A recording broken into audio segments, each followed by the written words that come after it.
मराठा आरक्षण के लिए अनशन पर बैठे मनोज जरांगे पाटिल ने राज्य के उप मुख्यमंत्री देवेंद्र फडणवीस पर गंभीर आरोप लगाया है। मनोज जरांगे ने अपने एनकाउंटर का खतरा जताया है। इस सनसनीखेज आरोप के बाद भाजपा के प्रदेश अध्यक्ष चंद्रशेखर बावनकुले ने इस तरह के आरोप की आलोचना की है। उन्होंने कहा कि देवेंद्र फडणवीस ने कभी भी जाति की राजनीति नहीं की। ये महाराष्ट्र के संस्कार नहीं है। जनता इस तरह के आरोप को कभी भी बर्दाश्त नहीं करेगी।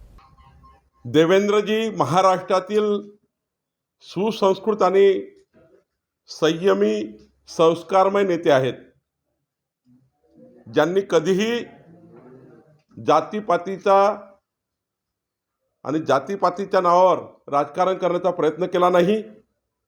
सर्व समाजाला, सर्व धर्माला घेऊन हा 14 कोटीचा महाराष्ट्र मुख्यमंत्री म्हणून सांभाळला। त्यांचं संपूर्ण जीवन पारदर्शी आहे आणि अशा व्यक्तीबद्दल ज्या पद्धतीने घाणेरड्या शब्दामध्ये, अश्लील शब्दामध्ये देवेंद्रजींच्या जातीवरनं, ब्राह्मण शब्दावरनं, ब्राह्मण जातीवर ज्या पद्धतीने अश्लील शब्दामध्ये जरांगेकडनं टीका करण्यात आली, खरं तर हा महाराष्ट्र कधीही माफ करणार नाही। चुकीचं आहे। देवेंद्रजीच्या स्वभावात ह्या बाबी नाही आहेत। मी त्यांच्या 32 वर्षापासून त्यांना ओळखतो आहे।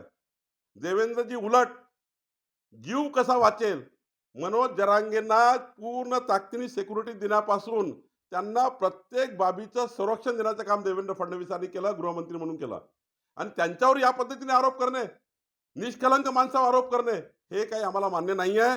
खरं तर हा प्रचंड वाईट दिवस महाराष्ट्राच्या राजकारणामध्ये आहे आणि हे या महाराष्ट्राला दुखवणारे वक्तव्य जरांगेंनी केले आहे।